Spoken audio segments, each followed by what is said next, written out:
ఈ నెల 9వ తేదీన అఖిల భారత స్థాయిలో కేంద్ర ప్రభుత్వం మోడీ సర్కారు తీసుకొచ్చినటువంటి 4 లేబర్ కోడ్స్కు వ్యతిరేకంగా జాతీయ స్థాయిలో సమ్మె జరగబోతుంది.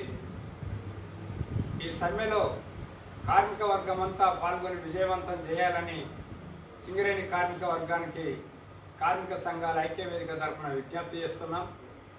ఎందుకంటే 70 ఏళ్ల స్వతంత్ర భారతదేశంలో ఏదైతే కార్మిక వర్గానికి రక్షణగా నిలబడ్డటువంటి 44 కార్మిక చట్టాలని 29 చట్టాలుగా చేసి 29 చట్టాలని 4 లేబర్ కోడ్స్గా తీసుకురావడం జరిగింది.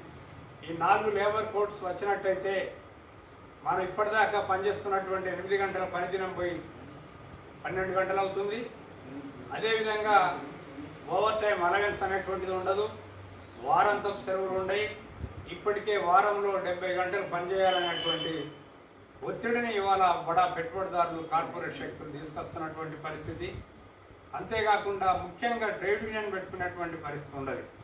ఏదైతే ట్రేడ్ యూనియన్ చట్టం 1926, అంతేకాకుండా 36లో తీసుకొచ్చినటువంటి పారిశ్రామిక వివాదాల బిల్లు, పెన్షన్ చట్టం, 1965లో వచ్చినటువంటి బోనస్ చట్టం, ఈఎస్ఐ చట్టం, పేమెంట్ ఆఫ్ వేజెస్, మహిళా బిల్లు, అనేక కార్మిక సంఘాలన్నీ అనేక చట్టాలన్నీ కూడా ఇవాళ రద్దు చేసి 4 లేబర్ కోడ్స్లో వస్తున్నాయి. ఇవి గిట్ట అమలు జరిగినట్టయితే కార్మిక వర్గానికి ఉరితాడు తప్ప మరో మార్గం లేదు. అందుకని చెప్పి దేశంలో ఉన్నటువంటి అన్ని కార్మిక సంఘాలు, ట్రేడ్ యూనియన్లు, ఫెడరేషన్లు అన్నీ కూడా ఇవాళ మోడీ ప్రభుత్వం తీసుకొచ్చినటువంటి దుర్మార్గమైనటువంటి చట్టాన్ని తిప్పికొట్టాలని, వీటిని రద్దు చేసేంత వరకు కూడా కార్మిక వర్గం ప్రతిఘటించాలనేటువంటి ఒక డిమాండ్తోని గత 15 రోజులుగా కార్మిక వర్గం అన్ని ప్రాంతాలలో ఆందోళన చేస్తుంది.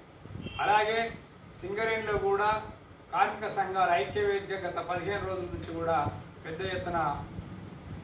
ఎత్తున సమావేశాలు నిర్వహిస్తుంది, ప్రచారం నిర్వహిస్తుంది. ఇవాళ సింగరేణి ఐక్యవేదిక కొత్తగూడెం కేంద్రంగా కూడా మేము సింగరేణి కార్మిక వర్గానికి విజ్ఞప్తి చేసేది ఏమిటంటే, గతంలో మనం అనేక సమ్మెలు చేసినాం. 46 రోజులు, 56 రోజులు, 54 రోజులు, 25 రోజులు, 26 రోజులు, అసలు మొత్తం సమస్యలపై సమరశీలమైనటువంటి పోరాటాలు చేసినటువంటి చరిత్ర మన సింగరేణి కార్మిక వర్గానికి ఉంది. కనుక మోడీ దూకుడుని ఆపాలంటే చెంపపెట్టుగా జూలై 9న జరిగేటువంటి సమ్మెలో సింగరేణి కార్మిక వర్గం అంతా కూడా ఖచ్చితంగా మీ వాయిస్ను, మీ గొంతును వినిపించాలి. మోడీ ప్రభుత్వం మార్చుకునేదాకా ఈ ఐక్య పోరాటాలలో కలిసి రావాలని చెప్పి సింగరేణి కార్మిక వర్గానికి సింగరేణి కార్మిక సంఘాల ఐక్యవేదిక తరఫున మరోసారి విజ్ఞప్తి చేస్తాం.